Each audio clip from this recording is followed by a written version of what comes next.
Alright, y'all, welcome back to the channel. Now, first things first, we need to address the elephant in the room. You see what's going on with my head. Don't pay any attention to it. I'm getting my hair done tomorrow, and if you see my eyes, they're red. I just got out of the shower, just got done doing what I needed to do. So no, I'm not high. No, I'm not homeless. We don't need to be talking about any of that. We don't need to be worrying about whatever's on my head. We need to be worrying about who got traded. Dejounte Murray got traded and a bunch of others. We're going to be talking about the full trade details here in a second, but pretty much everybody and their mother knew that this trade was going to happen. Like, even a casual fan can sit there and be like, Dejounte Murray, Zion Williamson, very good duo, you feel me? So I feel like a lot of people were anticipating for Dejounte Murray to get traded to the Pelicans, considering that he was on the trade block and has been on the trade block for the better part of, I want to say, like 8-9 months at this point. And with the Pelicans coming out saying that it was pretty much inevitable that Brandon Ingram was gonna get moved, it looked like this trade was gonna happen. But if you see the full trade details, you see no Brandon Ingram, and that is my major gripe. We're gonna talk about all of it, but let's talk about these full trade details for a second. The Atlanta Hawks are sending all-star guard Dejounte Murray to the New Orleans Pelicans for Larry Nance Jr., Dyson Daniels, a 2025 first-round pick that I believe belongs to the Los Angeles Lakers. One of these first-round picks belongs to the Los Angeles Lakers because they gave up a 2027 first-round pick on top of that as well. If we want to talk about the Pelicans side real quick, number one, we just got to get out of the way. This is one of Zion's first real point guards. Now, you can say Lonzo Ball, but I don't really want to count that time with Lonzo because he was injury-prone. He missed some games, came in, gave you inconsistent play. He did have that one stretch where he was shooting lights out from three, but other than that, it didn't really look like we were gonna get what we thought that we were gonna be getting from Zion and Lonzo, considering that they were both injured. So I don't really want to count him. But with Zion not having that type of point guard, Zion not having that type of ball handler, it kind of forces him to play that role, you know what I'm saying? So we saw a lot of point Zion last season, and not gonna lie, Zion is a pretty underrated playmaker if you ask me. I think that it was due time for him to get a lead guard on his team that can actually do something with the pill. Because I don't think CJ McCollum is that. I don't think CJ McCollum was that. I think CJ McCollum can do something with the pill, and that's score the basketball. But do I think that CJ McCollum was the type of point guard that Zion Williamson needed beside him? No. Do I think Dejounte Murray is that?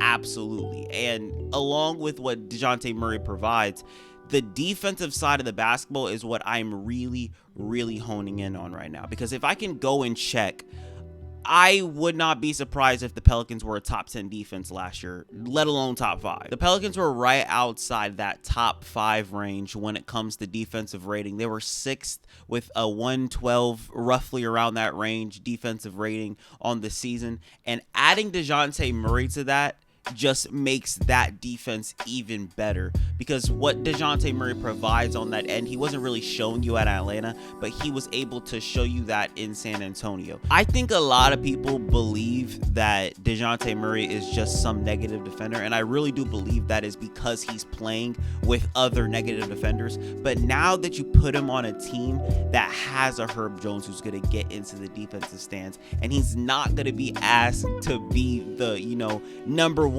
guy that's going to be guarding the opposing team's best player. That's already hurt. You know what I'm saying? Which I don't even know where the hell he's going to fit in this starting lineup.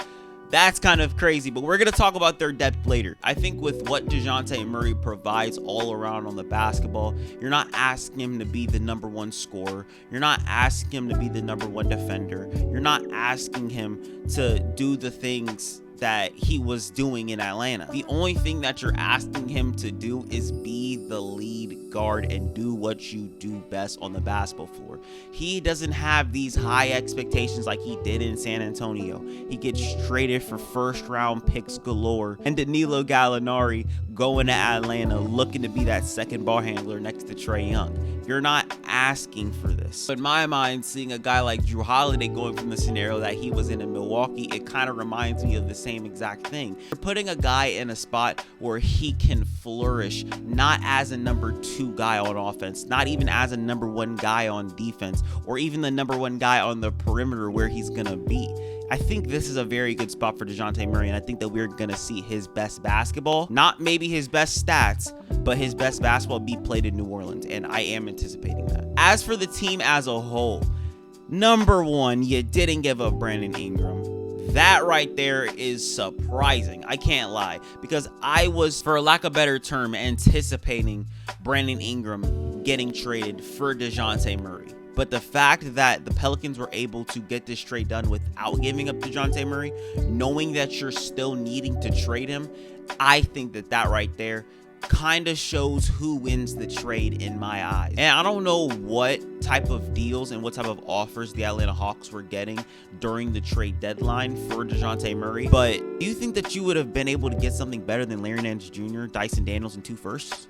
You feel me? And without giving up Brandon Ingram, it just makes this team even better, because yeah, you give up Larry Nance Jr., yeah, you're giving up Dyson Daniels, but you still have more depth on this team. I don't really want to read the depth chart, but just off my head, you have a Jordan Hawkins on your bench. You have now Dejounte Murray. We don't know where the hell Herb Jones is going to fit. You still have CJ McCollum. You still have Brandon Ingram. You still have Zion Williamson. You still have Jonas Valanciunas.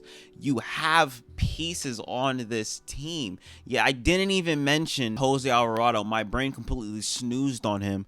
But this team has so many guys that can play their game. Didn't even mention Trey Murphy, who can play their game. You know what I'm saying? And their game seemingly fits, seamlessly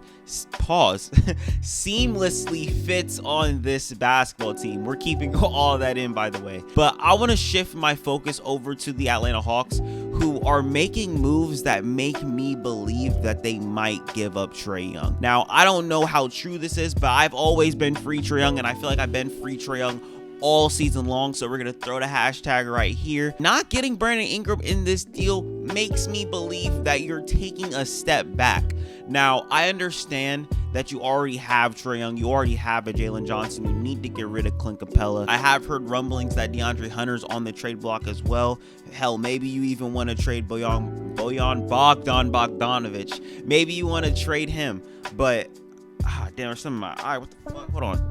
My fault, y'all. Now my eyes are even more red. Like, goddamn, I bet y'all think I just took a smoke break. No, I did not. But as I was saying, not being able to get Brandon Ingram in this deal makes me believe that you're trying to take a step back. Now, you can trade all the guys that I just mentioned. You could build off of Trae Young. You could build off of Jalen Johnson. You could build off of Zachary Ricochet.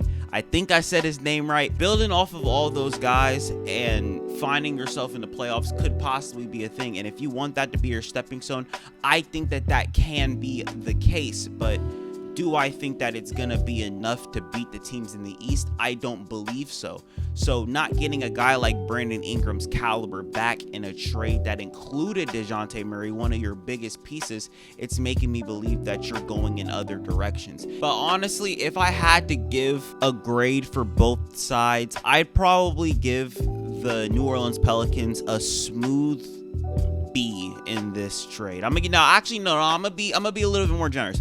I'm gonna give them a B plus. I think that they deserve a B plus in this trade solely because they didn't give up Brandon Ingram. They got the person that they wanted. I just think that 2 first-round picks plus Dyson Daniels. I think Dyson Daniels is a really, really good project. I'm not going to sit here and say that I'm extremely high on Dyson Daniels, but what I will say is that I've been seeing what he can do and the versatility that he brings on the basketball court. I think that it is very, very valuable. So to be able to give up him, like, I don't know about that. I don't know if there was anybody else that you could have included in the deal to make this work.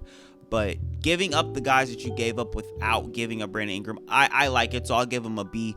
As for the Hawks, if this is a move that is setting you up to build around Trae Young again, I don't really understand it. Now, I understand getting the role players to fit alongside Trae Young, so I understand that. But if you're making this type of move with this type of team that has Brandon Ingram, you want to include Brandon Ingram in the deal.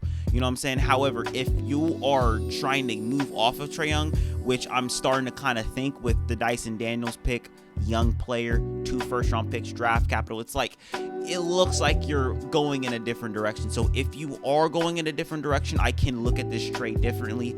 However, as for now, I am going to say that the Pelicans did win this trade solely because they didn't give up Brandon Ingram. But that's all I got for y'all today. Hopefully you guys enjoyed this video.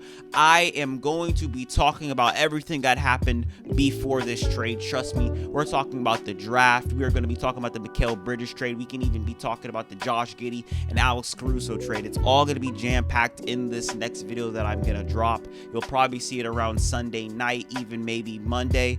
But stay tuned and check your sub boxes for that video because we are going to be active all off season long. What the hell? Don't forget, Boston, we're champions, so keep it. Let me stop. Let me get out of here. I'll see y'all later. Hopefully you guys enjoyed this video. Don't forget to like, comment, subscribe, and share with your friends. And I'm out. Peace.